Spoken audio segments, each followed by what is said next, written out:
ভাবা যায় একটি ঝিঙ্গার সাইজ কত বড়। দেখুন, যদি মাপ দিই প্রায় 1 হাত একটি ঝিঙ্গা। এতটা লম্বা ঝিঙ্গা আমি আমার জীবনে আগে কখনোই দেখিনি। ঝিঙ্গা কিন্তু একটি মজার চাষ। ঝিঙ্গা কিন্তু আপনি প্রতি একদিন পর পর বাজারে নিয়ে যেতে পারবেন এবং আপনার পকেট কিন্তু কখনোই খালি হবে না যদি আপনি ঝিঙ্গা চাষ করেন। দেখুন এই জমিতে কি পরিমাণ ঝিঙ্গা রয়েছে, একদম আপনার মাছা ভর্তি শুধু ঝিঙ্গা আর ঝিঙ্গা। ঝিঙ্গা চাষের সব থেকে মারাত্মক এবং ক্ষতিকর পোকা হচ্ছে সেটা বুল্লা। আর এই বুল্লা যদি আপনি সঠিকভাবে দমন করতে পারেন, আপনার ঝিঙ্গাতে শুধু লাভ আর লাভ। দেখুন এখানে একটি ঢম ব্যবহার করেছি, ঢমের ভিতরে আমরা হুইল গুলিয়ে দিয়েছি এবং এর উপরে সাধারণত আপনার একটি তাবিজ রেখেছি। এই তাবিজটির মাধ্যমে আপনার বুল্লাগুলোকে টেনে নিয়ে আসে সাধারণত এই তাবিজ।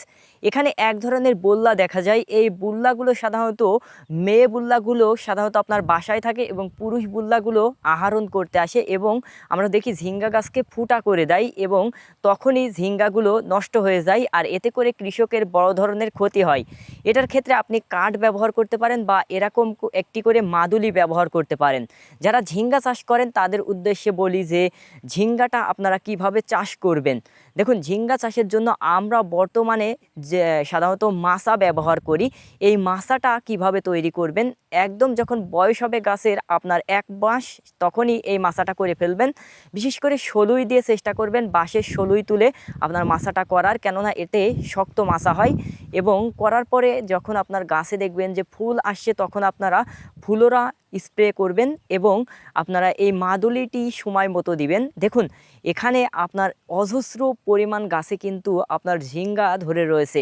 এবারের বছরে আমরা প্রায় আপনার ঝিঙ্গা প্রতিদিনে 2 থেকে 3 হাজার টাকার পর্যন্ত বিক্রি করছি। দেখুন কি পরিমাণ ঝিঙ্গা ধরেছে, অজস্র গাছে কিন্তু ঝিঙ্গা ধরে রয়েছে। এখন তো ঝিঙ্গা চাষের কথা শুনলেই কৃষকরা ভয় পায়, কেননা বেশিরভাগই পোকায় নষ্ট করে দেয় এই বুল্লাই। আর এই বুল্লাটা এখন থেকে আপনারা কিন্তু খুব সহজেই দমন করতে পারেন। আবার অনেকের গাছেই ভাইরাস লাগে।